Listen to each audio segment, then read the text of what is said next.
Hola, espero se encuentren muy bien. Nosotros en este caso venimos a explicar un proyecto sobre mecánica rotacional, dirigido por la profesora Ani Becerra en la materia Elementos de Física.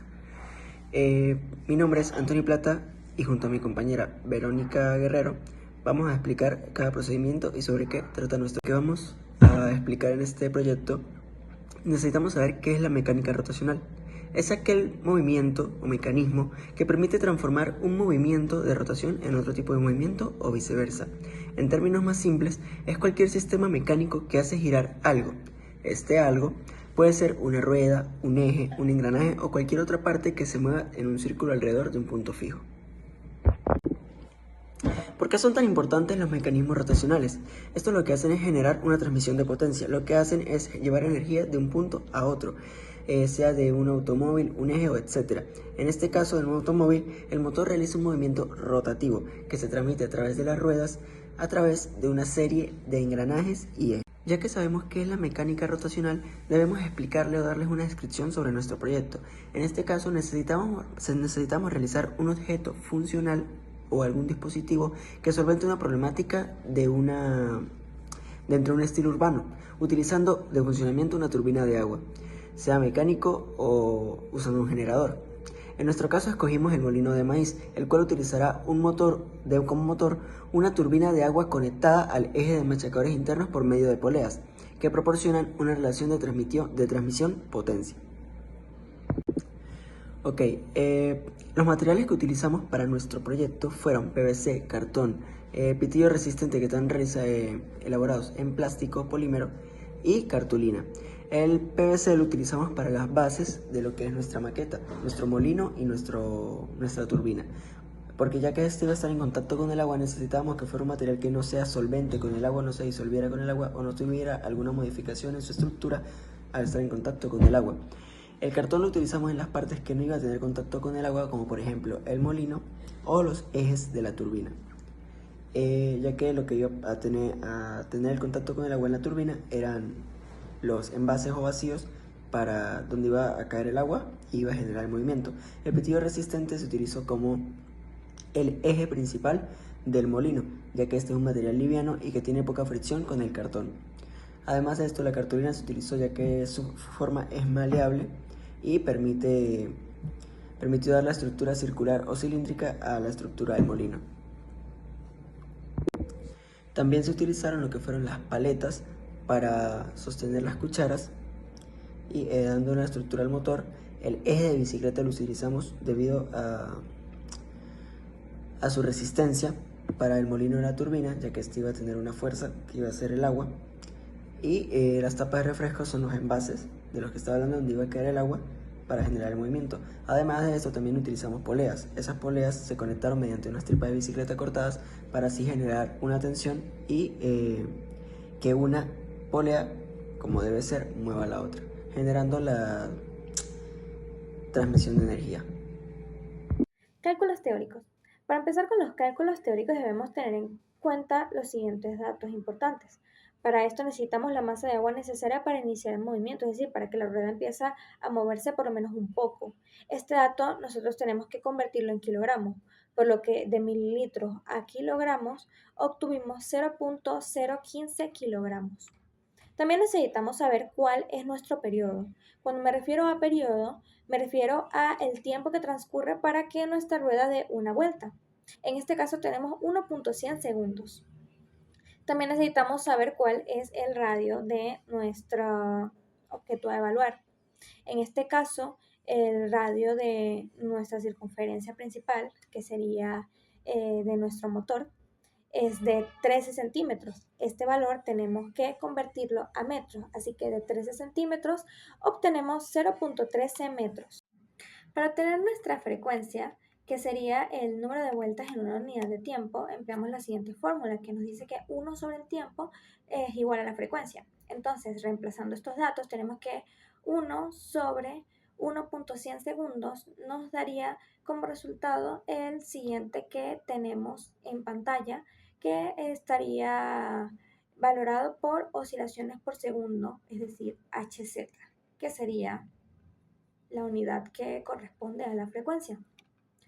Para determinar nuestra velocidad tangencial, que es reconocida como BT, empleamos la siguiente fórmula que también podemos ver, que sería 2 por pi por radio entre tiempo. Reemplazando estos valores, tenemos que 2 por 3.14, que 3.14 sería el valor de pi, por 0.13 metros, que sería nuestra radio, dividido entre 1.100 segundos, nos da como resultado nuestra velocidad tangencial valorada por metros sobre segundos. Para obtener nuestra velocidad angular, que es igual a W, o se reconoce como W, utilizamos la siguiente fórmula, que sería 2 por pi radial entre tiempo. Esto, sustituyendo los valores, nos daría que 2 por 3.14, que es el valor de pi, entre nuestro tiempo, que es 1.100 segundos, tenemos el siguiente resultado con la unidad de radián. ¿Qué es un radián? Solo para que lo tengamos en cuenta. Es una unidad de medida para los ángulos. Está definido por el cociente de la longitud del arco de un círculo entre el radio del círculo. El radián establece una relación directa entre la longitud de un arco y el radio de un círculo, lo que lo hace muy útil para describir movimientos circulares. Determinamos nuestro peso con la siguiente fórmula, que sería masa por gravedad. Sustituyendo los valores, tenemos que 0.015 kilogramos por 9.8 metros sobre segundos al cuadrado nos da el siguiente resultado de peso, valorado en newton, reconociendo siempre que la unidad de newton es igual a kilogramos por metros sobre segundos al cuadrado. Para obtener nuestra aceleración, utilizamos la siguiente fórmula, W dividido entre T, recordando que W es igual a nuestra velocidad angular y el T es igual a nuestro tiempo. Reemplazando estos valores, tenemos que 5.712 radián entre segundos al cuadrado dividido con 1.100 segundos nos da el resultado que podemos ver en pantalla, valorado por radián entre segundos.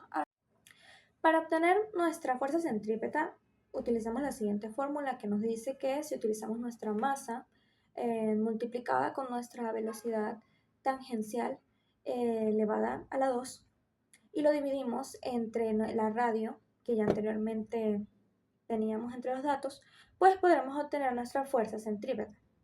Y en pantalla podemos ver el resultado de este cálculo, el cual es valorado igualmente en newton, utilizando newton como unidad, recordando siempre que el newton es igual a kilogramos por metro sobre segundos al cuadrado. Para obtener nuestra fuerza de torque necesitamos emplear la siguiente fórmula que nos dice que fuerza por brazo nos dará igual a este resultado, que sería el torque. Para eso nosotros reconocemos que como fuerza utilizaremos el valor de nuestra masa. Y el brazo sería específicamente la distancia que hay entre el centro de nuestra circunferencia hasta el punto en donde en este caso cae el agua, el cual nosotros identificamos como 12.5 centímetros. Este valor necesitamos pasarlo o convertirlo a metros, dándonos como resultado 0.125 metros. Entonces, ya teniendo esto en claro, podemos decir que nuestra fuerza 0.147 newton por 0.125 metros, que sería nuestro brazo, nos daría igual al resultado que vemos en pantalla, el cual es el siguiente. Para obtener nuestra energía potencial gravitatoria debemos emplear la siguiente fórmula, la cual nos dice que la masa por la gravedad y la altura nos dará el resultado de esta energía. Podemos sustituir los datos y realizar este cálculo sabiendo siempre que cuando hablamos de altura nos estamos refiriendo a la altura específica en la que se encuentra el punto donde sale el agua hasta el punto donde toca el agua nuestro motor. Es decir, en nuestro caso, la altura que tiene de donde sale el chorro de agua que va a caer en nuestra patapita, que se encargará de girar nuestro motor. Entonces, ya teniendo este dato, debemos pasarlo de centímetros a metros y una vez realizado esta conversión podemos tomar todos los datos, sustituirlos con dicha fórmula y obtener el resultado que nos dará en julios. Para obtener la energía cinética debemos emplear la siguiente fórmula que nos dice que la masa por la velocidad nos dará de resultado esta energía. Entonces, sustituyendo los valores podemos obtener finalmente el resultado, el cual también va a ser valorado en julios.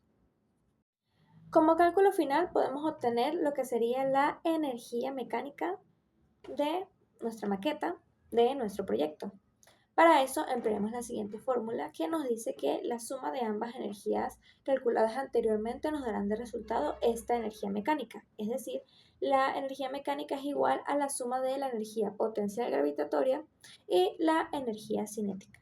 Así que ya como anteriormente habíamos obtenido los resultados de estas energías en nuestro proyecto, podemos sumarlos y así finalmente obtener nuestra energía mecánica que podemos ver finalmente en pantalla.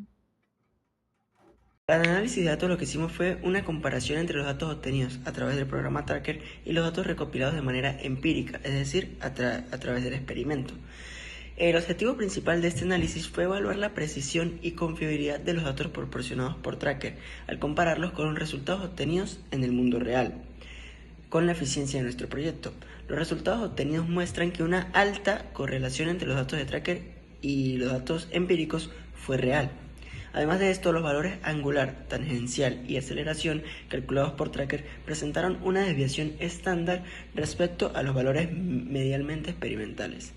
Además de esto, es alta la correlación que sugiere que el programa Tracker es una herramienta precisa y confiable para realizar el análisis de estos proyectos o de estos movimientos, sea de movimientos lineales o sea de movimientos circulares. En cuanto a las conclusiones de nuestro proyecto, podemos observar que a través de este proyecto se ha explorado la aplicación de práctica de conceptos de torque, velocidad angular y eficiencia en un sistema real. Se ha observado que el diseño de un motor hidráulico y de las aspas de molino influye directamente en el rodamiento del sistema. Además de esto, pudimos identificar cómo las fuerzas de fricción o el peso del eje influyen en cómo iba a ser su capacidad máxima de movimiento o en cómo iba a rotar. También recomendamos utilizar un eje liviano, como lo fue el pitillo de plástico, y en vez del eje de bicicleta para el molino, debido a que este tenía menos peso y menos fricción con el cartón.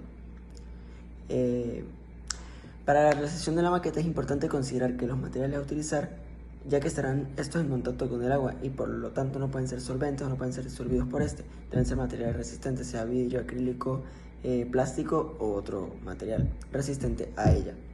Para el rastreo del punto medio del punto de estudio utilizamos el programa Tracker, ya que este programa nos permite identificar de un color llamativo el punto que deseamos rastrear en cada ejercicio o en cada proyecto que vamos a realizar. También la construcción de la maqueta de un molino de motor hidráulico manuales es una forma práctica y divertida de aprender conceptos fundamentales sobre la física, el torque, la fuerza centrífuga y los diferentes tipos de energía. Además de esto, también nos dimos cuenta que depende de mucho la fuerza con la que caiga el agua en el motor, que sería la turbina, para generar la energía o la velocidad con la que éste va a girar. Nos dimos cuenta que depende de la cantidad de agua y de la altura a la que se vierta el agua o con la presión con la que se vierte el agua, este puede girar de una forma más lenta o más rápida, lo que lo haría menos eficiente o más eficiente al momento de generar una energía o transmitir potencia o energía de un lugar a otro, de un punto a otro.